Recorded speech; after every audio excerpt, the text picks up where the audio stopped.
Kembali lagi di channel Jago Listrik, teman-teman. Pernah nggak sih kalian kepikiran kenapa charger HP kita nggak meledak padahal listrik dari PLN itu AC yang bolak-balik? Atau kok bisa lampu LED cuma nyala kalau dipasang dengan arah tertentu? Dan yang paling menarik, gimana flash kamera bisa nyala super cepat? Jawabannya bukan sulap, bukan sihir, tapi satu komponen kecil bernama dioda. Dulu waktu saya pertama kali belajar listrik, saya kira semua komponen itu sama aja. Tinggal sambung kasih listrik, selesai. Tapi pas ketemu dioda, loh kok aneh? Diputar dikit mati, dibalik hidup. Dari situ saya mulai sadar teman-teman, dioda ini bukan sekedar komponen, tapi penjaga arah arus listrik. Secara sederhana, dioda adalah komponen yang mengizinkan arus listrik mengalir satu arah aja. Kalau dianalogikan, dioda itu seperti katup air. Air cuma bisa mengalir ke satu arah. Kalau dibalik, ya nggak bisa lewat. Tiap dioda punya simbol seperti ini. Nah, ini penting teman-teman. Jadi, arus mengalir dari anoda ke katoda. Biasanya dioda fisik ada garis putih, itu tanda katodanya. Kalau salah pasang, ya nggak akan jalan teman-teman. Sekarang kita masuk sedikit lebih dalam teman-teman. Kenapa sih dioda bisa cuma satu arah? Jawabannya ada di dalam dioda itu sendiri. Namanya PN junction. Tapi sebelum masuk ke PN junction, kita harus tahu dulu bahan dasar dioda itu. Bahan dasar dioda adalah silikon. Masalahnya, silikon murni itu sebenarnya hampir tidak bisa menghantarkan listrik. Kenapa? Karena elektronnya terikat kuat, tidak bebas bergerak. Makanya silikon ini dimodifikasi. Dikasih campuran khusus yang disebut doping. Dan dari sini terbentuk dua dunia teman-teman. Dunia P dan dunia N. Dunia pertama, dunia P, di sini silikon dibuat kekurangan elektron. Akibatnya muncul yang disebut hole atau lubang. Dan hole ini kita anggap sebagai muatan positif. Lalu ada dunia N, dunia kedua. Di sini kebalikannya teman-teman. Silikon kelebihan elektron. Jadi penuh dengan elektron bebas. Ini pembawa arus utama. Jadi intinya di dalam dioda ada dua dunia, P anoda dan N katoda. Sekarang bayangkan teman-teman, dua dunia ini disatukan dan terjadilah pertemuan. Elektron dari dunia N masuk ke dunia P karena di sana banyak hole, dan hole dari dunia P masuk ke dunia N. Begitu mereka bertemu, elektron mengisi hole dan hilang. Ini disebut rekombinasi. Akibatnya di tengah-tengah terbentuk daerah kosong, tidak ada elektron bebas dan tidak ada hole. Namanya depletion region. Tapi ini belum selesai teman-teman. Daerah kosong ini tidak benar-benar kosong. Di dalamnya terbentuk medan listrik internal, seperti tembok tidak terlihat. Medan ini menciptakan penghalang yang disebut barrier voltage teman-teman. Nah, sekarang diodanya kita kasih listrik. Kalau arah tegangannya benar, berarti anoda ke positif, sedangkan katoda ke negatif. Maka penghalang tadi hancur teman-teman. Arus mengalir bebas. Ini disebut forward bias. Tapi kalau dibalik, anoda ke negatif dan katoda ke positif, yang terjadi penghalang makin tebal. Arus bisa kekunci. Ini disebut reverse bias. Ternyata ada fenomena menarik teman-teman, yaitu arus bocor. Walaupun di blok tetap ada arus kecil, namanya leakage current. Kecil banget sih, tapi penting untuk dipahami teman-teman. Ternyata teman-teman, arus yang bisa melewati dioda itu ada syaratnya. Jadi dioda itu awalnya nggak ngapa-ngapain, tapi begitu tegangan nyampe sekitar 0,7 volt, tiba-tiba arusnya besar banget. Nah, jawabannya ada di satu persamaan, yaitu persamaan Shockley. Tenang aja, kita bahas versi gampangnya aja teman-teman. Intinya begini, arus dioda itu tidak naik pelan-pelan, tapi naiknya meledak atau eksponensial. Makanya kalau kalian ukur dioda pada saat 0,3 volt itu belum jalan. Jika sudah 0,5 volt itu baru mulai teman-teman. Dan pada saat menyentuh 0,7 volt itu baru arusnya langsung ngalir deras teman-teman. Nah, ini beda banget sama resistor. Kalau resistor naiknya itu santai. Kalau dioda begitu temboknya jebol, arus langsung banjir. Jadi analoginya gini nih, bayangkan ada bendungan air. Awalnya air ditahan, lalu air naik pelan. Begitu tembok jebol, air langsung banjir teman-teman. Nah, itulah dioda. Dan yang lebih menarik lagi, dioda itu sensitif sama suhu. Jika semakin panas, maka arus makin mudah mengalir. Makanya di power supply, pendinginan itu sangat penting banget. Dioda itu banyak jenisnya. Ada dioda penyarah. Nah, ini untuk mengubah AC menjadi DC. Dioda Zener untuk menjaga tegangan tetap stabil.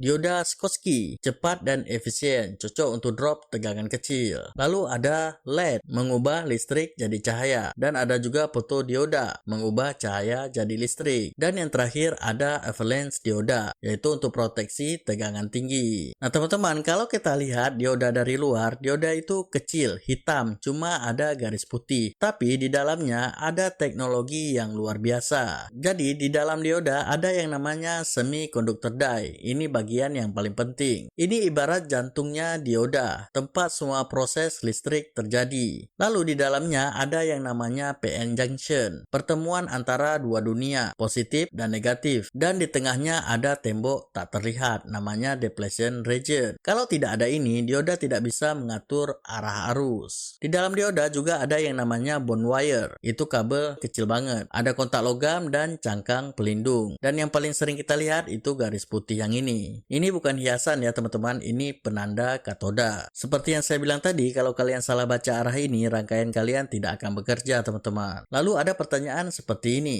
Arus itu sebenarnya masuk dari mana sih ke dioda? Jawabannya pasti dari anoda ke katoda. Tapi ada satu hal yang sering bikin bingung. Kalau kalian belajar fisika, elektron itu bergerak dari negatif ke positif. Loh kok kebalik? Tenang teman-teman, yang kita pakai di dunia teknik adalah arus konvensional. Jadi kita anggap arus mengalir dari positif ke negatif, dari anoda ke katoda. Sekarang kita naik level sedikit nih. Kalau ada arus lewat dioda, maka di sekitarnya akan muncul medan magnet. Untuk tahu arahnya, kita pakai yang namanya kaidah tangan kanan. Cara gampangnya, ibu jari sama aja dengan arah arus. Sedangkan jari melingkar itu berarti arah medan magnet. Jadi kalau arus dari anoda ke katoda, ibu jari ikut arah itu teman-teman. Dan jari kalian akan nunjukin arah medan magnet di sekitarnya. Seperti yang kita tahu, dioda itu ada di mana-mana teman-teman. Yang pertama, di charger HP. Kenapa penting dioda ada di charger? Listrik di rumah kita adalah listrik AC atau bolak-balik. Sedangkan HP butuh listrik DC atau searah. Disinilah dioda bekerja teman-teman. Dioda dipasang dalam bentuk bridge rectifier. Fungsinya mengubah AC menjadi DC.